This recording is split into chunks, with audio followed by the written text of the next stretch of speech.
दिल्ली की जनता से खुलेआम खिलवाड़ कर रहे हैं अरविंद केजरीवाल। आप सरकार के hospital Rajiv Gandhi super multi speciality में पिछले 3 साल में नकली स्टेंट डालने से 265 लोगों की मौत हो गई है।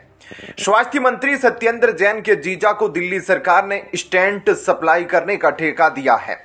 अब इसी बीच गुरुवार को सुप्रीम कोर्ट में आम आदमी पार्टी के नेता और दिल्ली सरकार के पूर्व मंत्री सत्येंद्र जैन की जमानत याचिका पर सुनवाई हुई। इस सुनवाई के दौरान ईडी की तरफ से पेश हुए अतिरिक्त सॉलिसिटर जनरल एसपी राजू ने सत्येंद्र जैन की सेहत को लेकर हैरानी जताते हुए कहा कि जब भी जैन की जमानत याचिका पर सुनवाई होती है तभी वे बेहोश हो जाते हैं।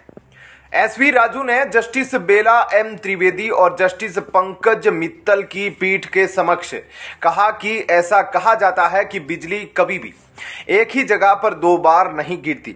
ईडी ने इस दौरान कहा कि पूर्व मंत्री सत्येंद्र जैन मेडिकल बेल पर करीब 6 महीने से बाहर है। सुनवाई के दौरान जस्टिस बेला माधुर्य त्रिवेदी और जस्टिस सतीश चंद्र शर्मा की पीठ के समक्ष जैन के वकील अभिषेक मनु सिंघवी ने बाथरूम में जैन के गिरने और पीठ में चोट की बात बताई है। इस दलील के खिलाफ additional solicitor general SV Raju ने कहा था कि इस कहानी में झोल है।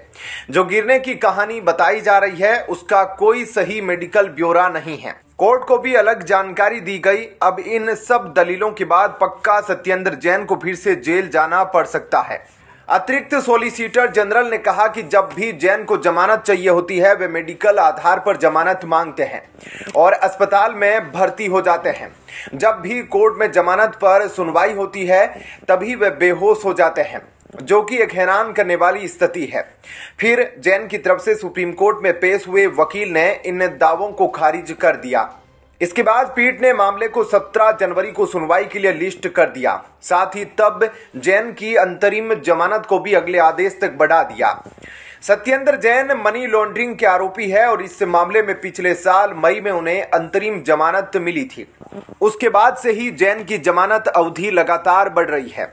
सुनवाई के दौरान एसवी राजू ने अदालत को मामले की संबंधित कंपनियों द्वारा लिए गए अनअकाउंटेड केस के बारे में बताया और कहा जेपी मोहता सत्येंद्र जैन की कंपनी के सीए थे जो इन कंपनियों को देखते थे। ईडी के केस के मुताबिक सत्येंद्र जैन ने मोहता से पूछा कि वो इसका रास्ता ढूंढे कि अनअकाउंटेड केस को व्हाइट मनी में कैसे बदला जाए।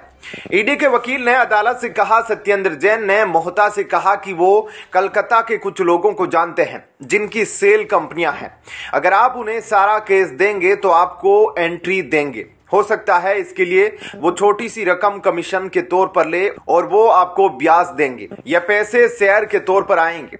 बहरहाल बता दें कि आप नेता सत्येंद्र जैन को गिरफ्तार किए जाने से पहले साल 2017 से लेकर मई 2022 तक के पहले तक उनसे कई बार पूछताछ भी हो चुकी है।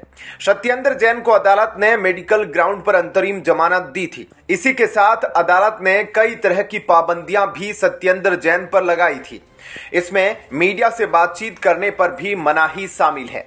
क्या कहना है आपका इस खबर पर कमेंट सेक्शन में जरूर बताएं। जय हिंद, जय भारत।